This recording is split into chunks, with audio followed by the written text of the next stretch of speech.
अस्सलामुअलैकुम नाजरीन, मैं सैयद जावेदुद्दीन शाह फारसी TV7 उर्दू न्यूज़ में आपका इस्तकबाल करता हूं। आइए नाजरीन, देखते हैं आज की ये खास खबर।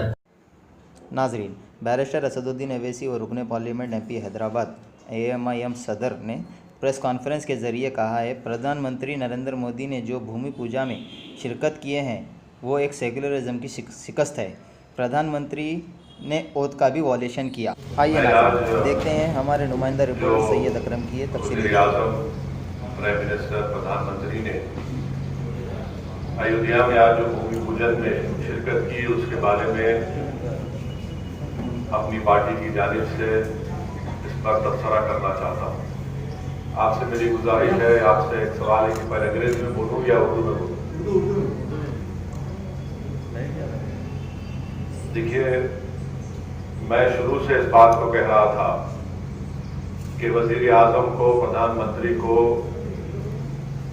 आज के भूमि पूजन के फंक्शन में शिरकत नहीं करना चाहिए था, नहीं अटेंड करना चाहिए था।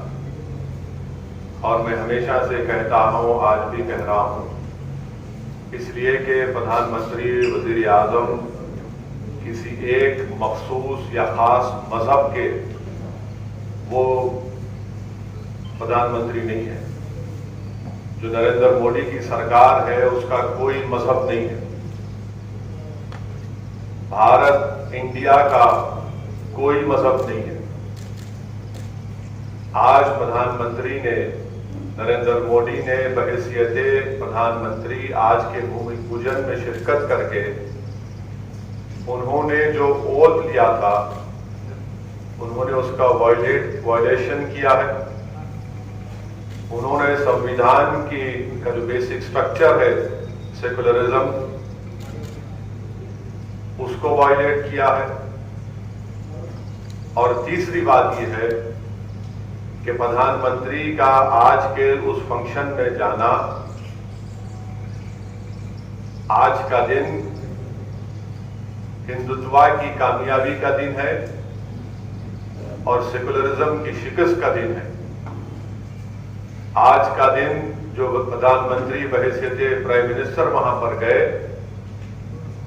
उनके जाने की वजह से आज का दिन हिंदुत्व की कामयाबी का दिन है, सेकुलरिज्म की शिकस्त का दिन है।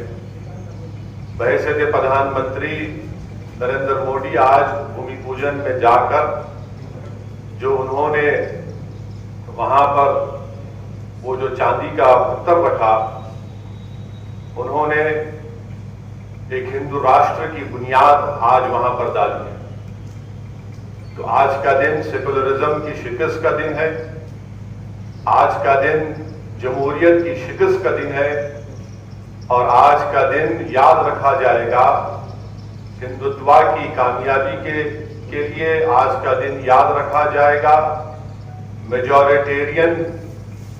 मेजॉरिटेरियनिज्म की कामयाबी के नाम से आज का दिन याद रखा जाएगा।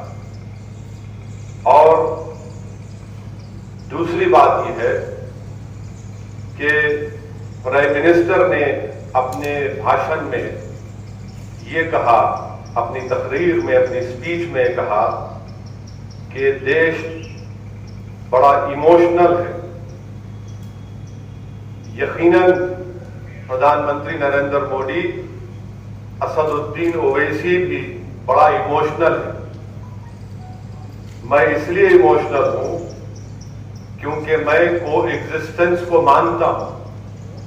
मैं इसलिए इमोशनल हूं क्योंकि मैं इक्वालिटी ऑफ सिटीजनशिप को मानता हूं। मैं इसलिए इमोशनल हूं कि 450 साल जिस जगह पर मस्जिद थी, जहां पर मुसलमानों ने नमाजें पढ़ी 22 दिसंबर 1949 तक, मैं इसलिए भी इमोशनल हूं कि आप ही की पार्टी के लोगों ने सुप्रीम कोर्ट को झूठ बोलकर बीजेपी और संघ परिवार के लोगों ने 6 दिसंबर 1992 को बाबरी मस्जिद को शहीद किया। मैं इसलिए भी इमोशनल हूं प्रधानमंत्री जी क्योंकि जिस जगह पर आपने भूमि पूजन में हिस्सा लेकर हिंदू राष्ट्र की बुनियाद का आगाज किया, उसके अतराफ, तीनों अतराफ मुसलमानों का कब्रिस्तान था, जहां पर मुसलमान बुजुर्गों की खबरें भी थी, इसलिए भी हम इमोशनल हैं। चौथी बात यह है कि प्रधानमंत्री ने अपने भाषण में यह कहा कि जो मेरे को पीआईबी से उसकी स्पीच पूरी मिली कि ये आज का भूमि पूजन एक सिंबल ऑफ इंडिया है। प्रधानमंत्री जी, आपको आपका मजहब मुबारक, आपको गुलवालकर की आइडियोलॉजी मुबारक, मगर आप देश के प्रधानमंत्री हैं, आपको ये बात समझने की जरूरत है कि देश का सिंबल ना कोई मंदिर हो सकता है, ना कोई मस्जिद हो सकती है। देश का सिंबल ना मस्जिद हो सकती है, ना मंदिर हो सकती है, ना कोई रिलीजियस प्लेस इस देश का सिंबल नहीं हो सकता। वो सिंबल हो सकता है किसी एक मजहब के लिए, किसी एक कल्चर के लिए, मगर वो इंडिया का सिंबल नहीं हो सकता।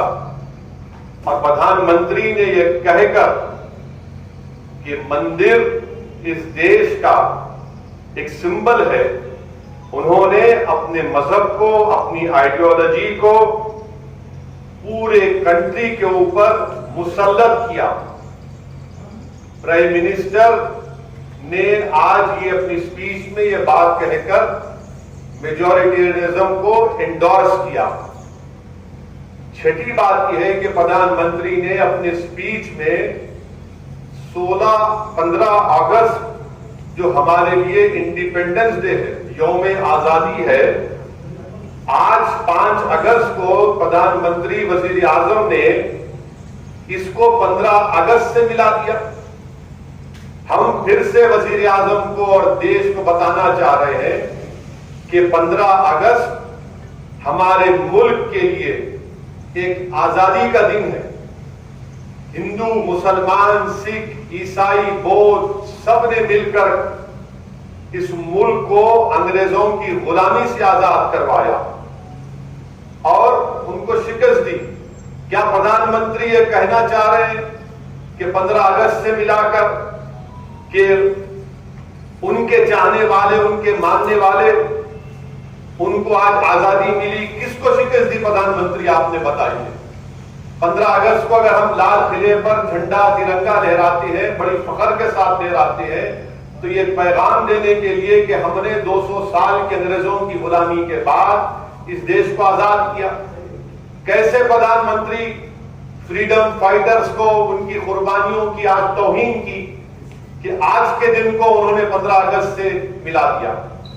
और कैसे एक टेम्पल का मूवमेंट एक मुल्क के बराबर हो सकता है? How can a temple movement be equated to a country?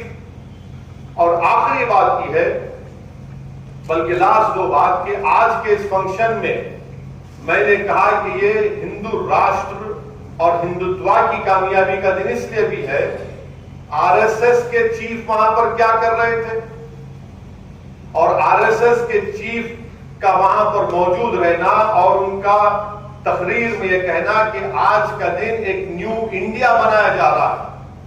कौन सा न्यू इंडिया बनाने की बात कर रहे मोहन भागवत? कौन सा न्यू इंडिया बनाने की बात कर रहे?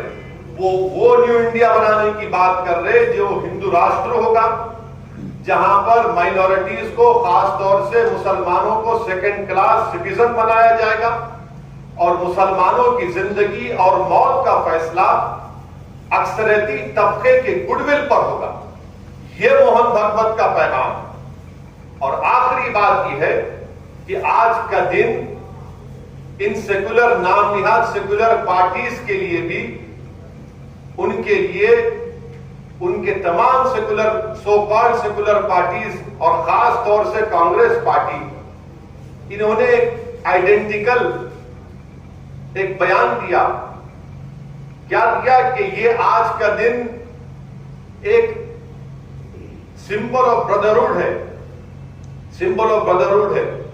मैं इन तमाम सेकुलर पार्टीज से, जो अपने आप को सेकुलर कहती है, और मैं तो कम्युनल मैं हूं, सब पूरे भारत में अगर कोई कम्युनल है तो हम ही है, इसका मैं इकरार भी करता हूं, मैं इन तमाम सेकुलर पार्टी से, कांग्रेस पार्टी से पूछना चाहता हूं कि आज का दिन कैसे ब्रदरहुड का सिंबल होगा बताइए,